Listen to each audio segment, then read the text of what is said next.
welcome untuk semua. Namanya kita panggilannya tuh Bot Rangers. Jadi teman-teman semua tidak hanya sebagai, kita nggak ngeliat kalian semua jadi pelajar aja, tapi kalian juga sebagai inovator juga yang memang sama-sama kerjasama membangun suatu hal yang berguna untuk orang lain seperti itu. Dan secara singkatnya, program ini adalah program pelatihan dan pengembangan solusi digital cerdas berbasis AI untuk Indonesia. Seperti itu. Jadi, welcome. Jadi, mungkin ini kalian sudah tahu ya, jadi aku tidak go through terus. Ya, for impact, tapi ini adalah program pelatihan sebenarnya, di mana kita kerjasama dengan MSIB untuk bagaimana caranya kita bisa mengajarkan tidak hanya dari sisi technical skill saja membangun aplikasi cerdas atau chatbot, tetapi juga dari sisi design thinking dan dari soft skillnya. Benar-benar bekerja sama langsung dengan industri, mempelajari tuh bagaimana caranya sih kalau kita tuh berkolaborasi dengan profesional, supaya pada akhirnya apa yang kalian buat ini dipraktekkan atau dipakai oleh industri, seperti itu. Dan mungkin perkenalan dulu, saya Christian selaku Head of Business Development dari Tera AI Singapura. Jadi kita sebenarnya Singapore-based company, bersyukur sekali sebenarnya didukung oleh pemerintah Indonesia ya. Cuman ya memang ini salah satu mimpi dari kita juga gitu, dan dari personally dari saya sendiri akhirnya bisa kontribusi gitu ke Indonesia dan kerjasama dengan pemuda-pemudi kalian semua yang terus terang sudah world class menurut aku, sudah sangat keren banget seperti itu. Nah, jadi kali ini kita ada dua track ya. Jadi kan sudah lihat dari MSIB sendiri kita ada dua program. Yang pertama itu revolusi edukasi. Tentu ini bangun solusi AI atau lebih tepatnya media pembelajaran interaktif untuk guru dan sekolah di Indonesia, seperti itu. Yang kedua itu Tokobot. Hari ini kami akan bahas tentang bagaimana kami boleh membuat kuis yang lengkap. Ya. Ini hanya part 1, part 1. Tujuan dua lecture ini adalah pertamanya bagaimana kami boleh membina kuis secara mudah, dan kedua dengan part 2 minggu depan kami akan bincang bagaimanakah data dari kuis boleh dikumpulkan dan dianalisiskan oleh para guru.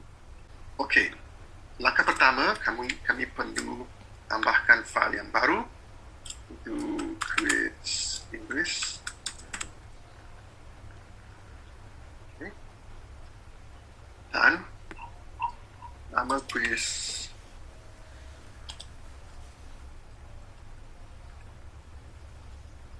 ya. Kemudian kami perlu tambahkan soalan bagi kuis.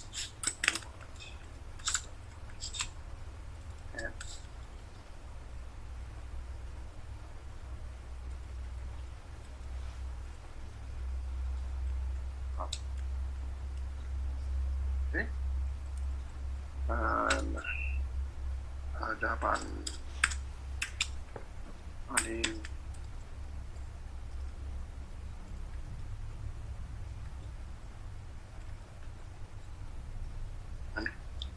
soalan ini perlu diakhiri dengan tanda 3 bintang.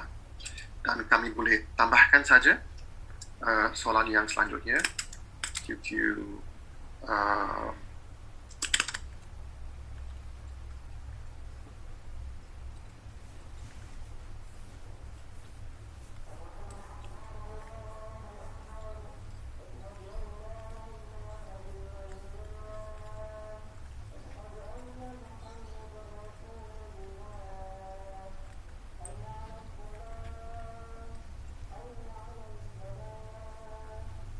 kemudian kamu perlu tambahkan topik ini ke dalam include dari mail.m. Yes. Yep. Itu saja. Untuk memperbaiki situasi ini, kami perlu ubahkan tombol yang kami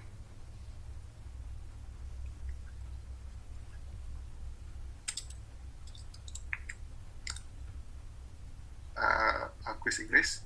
Tetapi kalau kami masuk dalam kuis betul, ia ada 2 tombol, kuis Inggris, kuis matematika. Kalau kami masuk dalam Inggris, ia benar akan menimbulkan kuis Inggeris. Okey, baik.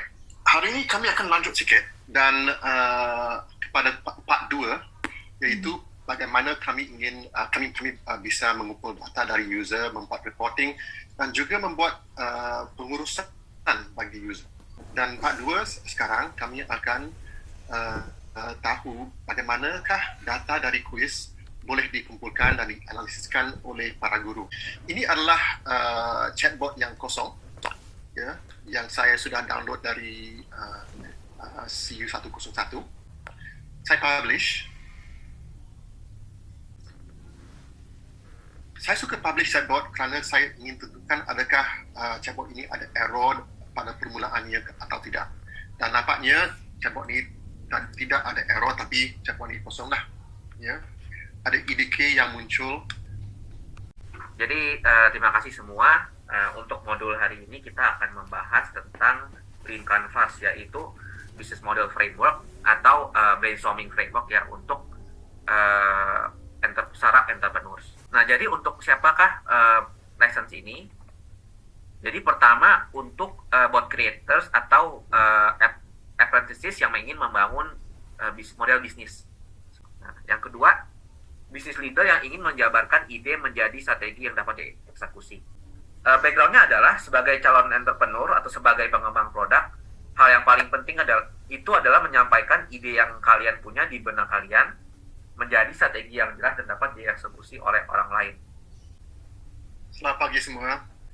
Tujuan saya hari ini adalah untuk mengukuhkan pemahaman kamu tentang pengumpulan data dengan melalui kuis. Ya. Oleh itu, kami akan menggunakan teknik yang saya sudah ajar minggu lepas. Tetapi sekarang aplikasinya dengan menggunakan template Acita. Ya. Tujuan kami adalah untuk membangunkan kuis yang ringkas, yang tidak memerlukan kelas ditetapkan sebelumnya. Kerana template Acita dan template yang sudah sedia ada itu menggunakan jenis kuis yang kelasnya perlu ditetapkan sebelum template itu boleh digunakan. Dan data seperti yang kami sudah bahas minggu lepas, data dari kuis ini boleh juga diunduhkan atau didownloadkan di dalam format CSV. Ya. Tetapi yang berbeza hari ini adalah kuis ringkas ini berdasarkan template Acita apa? Ya. Okey, di sini ada tombol templates. Ya, ini yang kami perlu klik. Templates. Dan di sini ada beberapa template yang kami ingin guna adalah template bagi Acita. Ya, dan template ini ada juga video yang akan mengajar kamu bagaimana template ini digunakan. Tetapi yang kami ingin download, yang kami ingin gunakan adalah tombol download. Ya, dan ia akan kata download completed. Ya. Masuk ke dalam main.m dan publish chatbot itu. Dan kamu akan masuk ke dalam chatbot Acita. Ya, chatbot ini ia akan mengenal dulu user. Saya akan kata Andy. Oke. Jadi untuk hari ini kita akan fokus kepada bagaimana kita membuat sebuah user metric. Jadi user metric ini adalah sebuah unit kuantitatif ya, atau sebuah nomor atau sebuah angka yang didesain untuk merefleksikan seberapa sukses solusi yang kalian buat dari perspektif user. Ya, jadi contohnya seperti apa? Ini salah satu cara untuk membuat ininya ya, memetakan di mana kalian bisa mengukur, memasukkan pengukurannya. Nah, jadi untuk tadi yang untuk fase pembelajaran kita bisa masukin pre-test dan post-test di awal dan di akhir. Dan di sini pun kita bisa masukin lognya gitu. Oh, mereka jawab apa? Apakah pre-test mereka itu benar atau tidak? Nanti kita bisa bandingkan di sini.